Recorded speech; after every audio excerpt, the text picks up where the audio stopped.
Au Cameroun, les petites et moyennes entreprises représentent près de 90% de l'économie.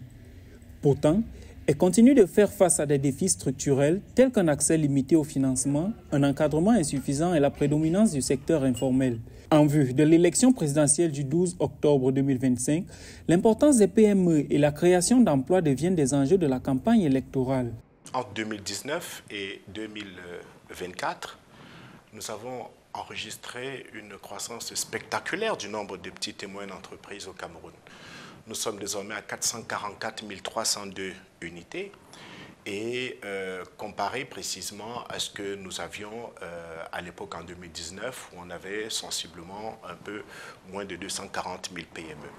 Et il faut dire que ce bond spectaculaire a même quelque part été en fait ralenti par la survenue de la Covid qui a vu en fait la disparition de ce nombre de PME et toute cette dynamique en fait entrepreneuriale que nous avons enregistrée pendant ces 6 dernières années.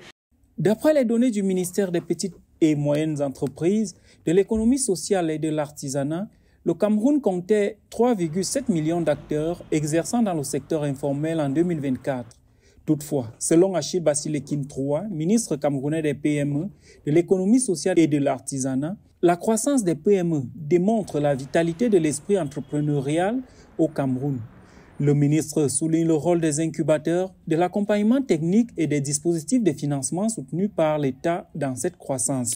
Il est nécessaire que nous puissions continuer cette dynamique de soutien d'abord, mais surtout que nous puissions également encadrer tous ces acteurs de façon à ce qu'ils puissent, en termes de professionnalisation, avoir des bilans comptables qui leur permettent en fait d'avoir accès au financement, qu'ils puissent avoir des formations adaptées au segment dans lequel ils sont en fait en activité, mais également qu'ils puissent par la suite tirer parti des opportunités qu'offre aujourd'hui.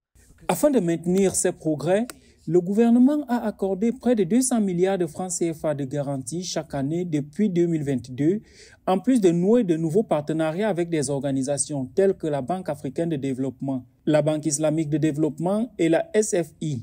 Le programme PISA pour 2024-2026 a déjà alloué 19,5 milliards de francs CFA à travers la Banque des PME pour soutenir l'agro-industrie, a noté le ministre, soulignant qu'un fonds national de garantie est également en préparation pour élargir l'accès au crédit.